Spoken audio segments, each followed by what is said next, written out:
the real world. But in my view, this is precisely backwards. Academic reflection has its own methodology. It is not undertaken with a view to advancing any agenda or representing any set of interests or on behalf of any constituency or any client or in the name of any outcome.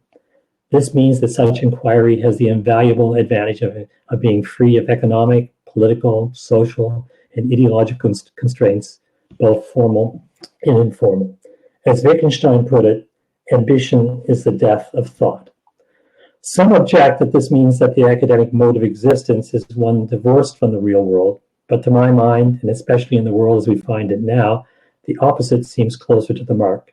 The academic world is precisely not the world of fake news, the received wisdom, popular opinion, echo chambers, consumer ratings, slanted advertising, hidden agendas, facilitators, influencers, what everybody knows, reality TV, social media, big data, hacked politics, opinion polls, political demands, corruption, the mob, what you're allowed to say, what is convenient, and all the other unfortunate parts of the modern world.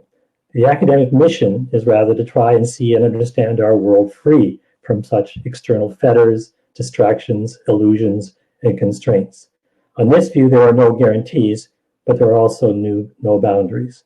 We do not set out to sustain or subvert any status quo. That is all a byproduct of our work.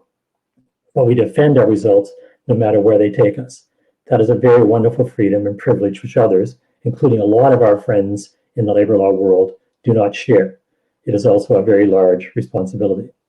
For us, there is also no question that such an approach is taken as fundamental, bedrock. This is certainly not a recipe for consensus on all or indeed any matters. It is simply an insistence upon independent thought. Long live the LLRN, long live the academic LLRN. Third, I will say something I can say from the bottom of my heart. Thank you, Warsaw. I have organized one of these meetings, and it is not an exercise for the faint-hearted. It is a very large, multidimensional undertaking with a lot of complex moving parts, some of them moving long after you thought you would put them to bed. It is a lot of work, and it takes a large and good-willed team to carry off. And all of it is true without a pandemic drifting into your path. To our hosts, I say, thank you, Warsaw. Thank you, Warsaw. Warsaw, thank you. And I'm very happy that we'll all have a chance to say that in person in 2023. Fourth, here's a reminder. We are also lucky to have the jobs that we do, to treat it as normal to think and write what we want, have events like this to attend, to be able to move from room to room, see the faces of so many friends, and if not friends, some familiar names, and best of all, a host of new names and new faces, not to mention the chance to publicly celebrate the legends of our discipline with the Heppel Award. As we say thanks to our hosts and goodbye to each other, let's not forget to count our blessings. My fifth and final point, this is a bit of a revelation. I have, as all or most of you have done, spoken at many international meetings in many parts of the world to audiences small, medium, and large. But, and this is the revelation, this is the first time I have done so wearing short pants. Long live the new sartorial workplace. Thank you. Thank you very much, Brian. I hope you can hear me well as I struggled some difficulties as we all did during those 3 days, but this is just online life and online reality. Thank you. As probably many of you know, for several months now, the Polish study of labor law has been enriched by a settlement of an amazing person in Poland, Beryl Terhar, a scientific personality and a beautiful human being. Beryl has agreed to briefly sum up our conference. Please, Beryl, the screen is yours. Hello, Warsaw. Thank you very much. You were so way too kind. I am just very happy to be in Warsaw and here in Poland and having this great opportunity. So what I want to do, I've divided my talk in two parts. First, I want to talk a bit about the online conference, and then second, actually what you all have missed. So first, doing an online conference. We are all done with it, and we long for personal contacts with friends that we all have become in this wonderful society. But let me highlight some positive things from having this conference online. Just for one time, right? Next time it's just going to be in person again. So we have the comfort of our own place. Brian Langille already said it, first time that he was actually at a conference in his church. Second, it's good for work, private life balance. Like I've had a few short walks with my dog, which normally the days would be way too long for him. It's very easy to find a room, like being in a foreign place, even though there will be good signs, etc. You find yourself always running through the hallways and downstairs and trying to find the right room that you have to be in. Now it was just choosing some letters. So it makes life a little bit easier. Overall, what I noticed is that every panel had quite consistently between 20, 35 participants and some even many more. And when we had live events of the LLRN conferences, there have been some sessions where basically only the presenters were there or maybe a handful of listeners. So apparently it is easier for us to just log in when it is online. Another thing is that I've seen a lot of interventions, like more than normally maybe in some sessions. And maybe that's because we had a chat. So if we do something back live on, maybe we can create a chat session or something. It seems to help addressing. And we have been all very excellent in timekeeping. Like we knew at a certain point, then just the website closes. And last to mention, our ecological conference footprint has relatively been small. Like internet also uses a good deal of energy, but probably by far not as much as flying, driving, or training to Warsaw.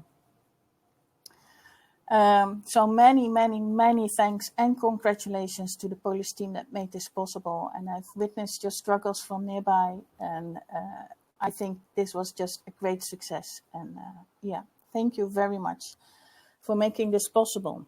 So, well, I move to the second part of my talk. What I want to ask is everyone who's now listening in, type in the chat, congratulations, thank you, applause, or whatever.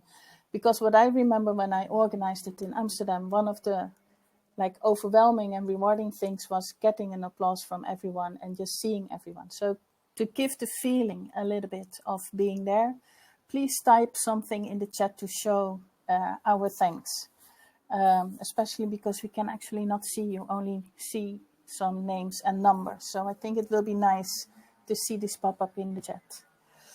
So now move on to the things that you've missed. And as Isabella already said, I'm living here now for a few months, and I'm totally falling in love with this city and with the country and with its people, its flora and fauna. And well, Isabella and Marta especially know all about it because I keep bothering them. I've discovered this, I've done that. So one of the things that you've definitely missed is the excellent food and drinks here. So there, of course, the pierogi, everyone knows. But you've also missed a lot of the delights of a number of Caucasian restaurants that you find especially here that, for example, in Amsterdam or in Madrid, I haven't seen. Of course, excellent food there, but you've definitely missed here something. Of course, also Polish vodka, but don't forget, there's also excellent wines here, and they brew their own beers. And, well, I'm a beer lover, and I'm totally enjoying it. Also, right now for a final toast with you all. Ice creams, let's not forget. The weather here is lovely. It's about 30 degrees, so nice ice cream is really tasty. And okay, it's not Italian ice cream, so you know Italy. But they really, I've tasted here some ice creams last week with Agnieszka Swolinska, who's also one of the organizers. That was amazing. And then there's many more delights. So you definitely missed something. Then something, well, you have to like it, but architecture.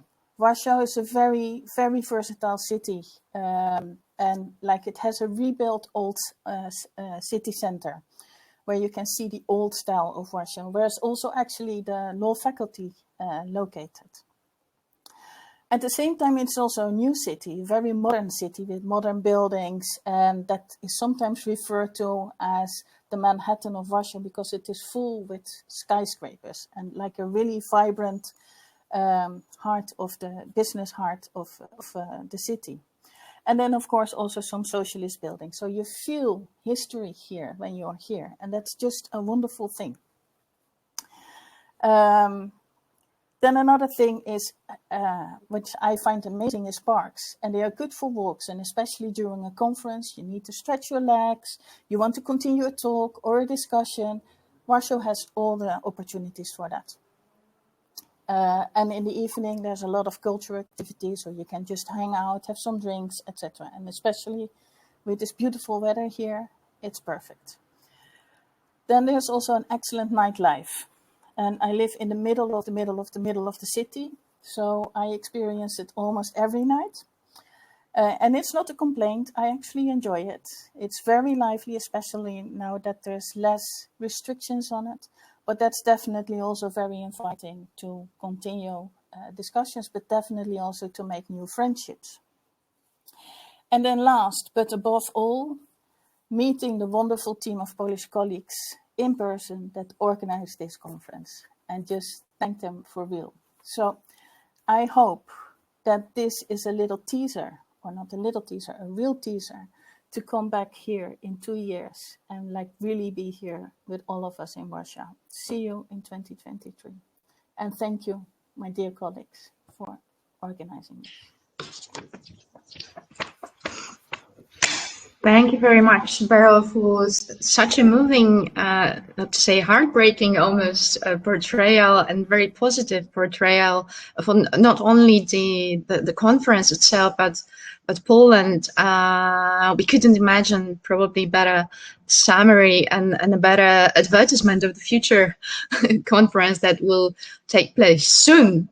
So thank you very much for that.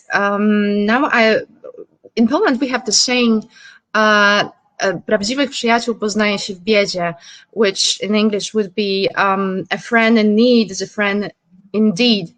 And this is something I think that was amazing experience during this challenging times, that I think we really found true friends of the Polish teams. And one of the biggest friends, I think, is Professor Tonia Nowicz, who indeed was like a true guardian angel of the LLRN Poland team, and who was always there and always ready to lift us up whenever our wings needed a bit of, extra, some positive energy to fly. So thank you very much for that, Tonia, and it's over to you.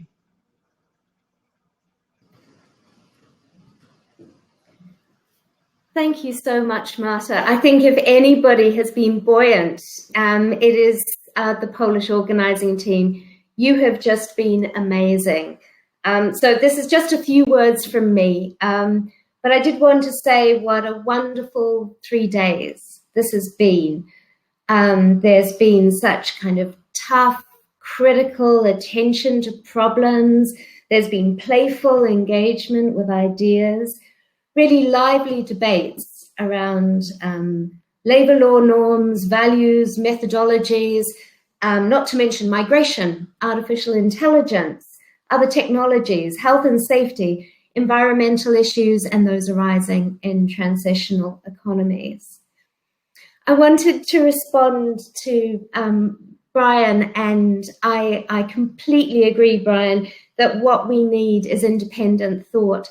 And I think if you dipped in and out of all the different sessions, there it was for us. I think perhaps that an academic venture is not so much something that's free of economic, social, and political forces or other ideological constraints. Rather, I think it's about interrogating the ways in which our discussions are shaped by certain assumptions, and challenging those and reflecting on them. And I really do think that we saw that here. We've had a great mix of scholars from all across the world, some of whom, and this is adding to the benefits of an online conference, which Beryl mentioned, some of whom might not have been able to join us in non-COVID times. So being able to have this richness of 500 participants in this way has been magical. So it's been a technological adventure, and it's enabled conversations we might not have had in quite the same ways. Thank you so much to those who designed the platform and the organisers who put it to use for us. So our next conference in 2 years' time will, we hope and expect, be in Warsaw itself, so that we can meet face-to-face and have all those experiences that Beryl has outlined for us. It will also just be lovely to have those conversations around the edges of a panel session where we get to think just a little bit more about ideas and which enrich the experience of every conference. So we're going to make every effort, as we've done this year, to encourage and financially support scholars from all over the world to come to Warsaw in person. And as someone said on Twitter recently, they can't wait until LLRN6, and I can't wait either. But for now, I'm really grateful for the contact that we've made across borders, and I expect that we're going to be building on that in the future. Do remember, and this is a sales pitch, that the LLRN website will keep providing information regarding events, virtual events across the globe, and it's at labourlawresearch.net. We also plan to organise further online seminars again next summer, and do please check out the digital resources and the papers which have been posted on the website. There are links there to join our email list so that you can get all the latest news from members. And that's enough of the sales pitch. What I'd like to do is to thank again the organising committee from the Universities of Lodz and Warsaw. To the chair, Lucas, thank you so much for everything that you've done on the steering committee and with the conference. But also Isabella, Piotr and Martha, you're remarkable. Thank you so much for everything that you've done. And also like to thank the team of people I know lies behind you who've been offering support in your universities. Thank you to the other members of the steering committee and to the International Scientific Committee, Ruth Dukes, Tamas Gulabari, Beryl, of course, and Monica Schlachter. And thank you all for making this, despite our circumstances, such a stimulating, engaging and exciting meeting. Do take good care of yourselves in this challenging time and keep in touch. We look forward to seeing you again.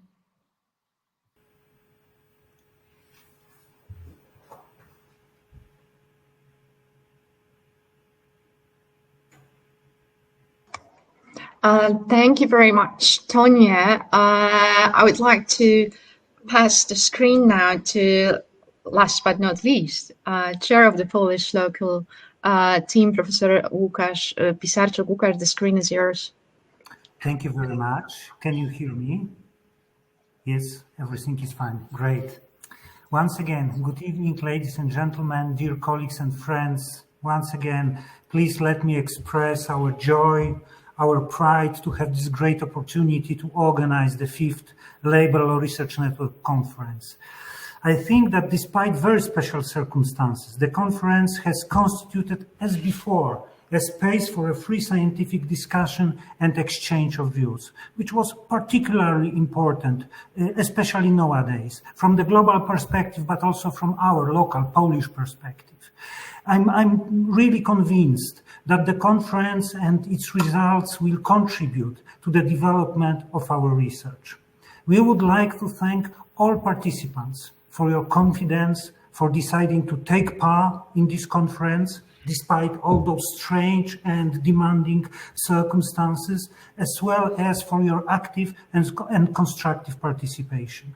This year's conference, due to the online formula, has been particularly difficult and demanding. Of course, We have experienced some technical problems, but thanks to your understanding and cooperation, we've been able to overcome the difficulties. Thank you for all the greetings you have been sending us. This is the best reward for the work we have done. Many thanks to Tonia and the whole LLRN team for supporting us. It was very important, especially at the time of making those difficult decisions. Once again, I would like to thank our universities, partners, and sponsors for organizational and financial support. I would like to thank all my colleagues from the local Polish team for their great commitment and hard work. Special thanks go to Olga Smentek for a great organizational support, Magdalena Kuba, who has been responsible for the data protection, Agnieszka Zwolińska, Barbara Surdykowska, Katarzyna Wieczorek, Joanna Unterschitz. Thank you very much. We would like to thank Zbigniew Trusewicz and his team for their professionalism and the smooth running of the platform. It was really amazing from our perspective how it's possible to organize this platform to enable us to conduct our scientific discussions. So we are really grateful. Last but not least, I would like to thank people who contributed most to the organization of the conference. Isabella, Marta, and Piotr, thank you very much. Dear colleagues, dear friends, the bad news is that our conference is coming to an end. The good news is that we will see in Warsaw in 2 years, hope this time in person. I perfectly agree with Beryl that Warsaw is a beautiful, amazing city. I love this place. I was born here, and this mixture of architecture, medieval old town, and modern city with skyscrapers is really amazing and impressive. So we would love to have you here in Warsaw. So thank you very much for being with us, and see you again in Poland. Thank you very much and goodbye.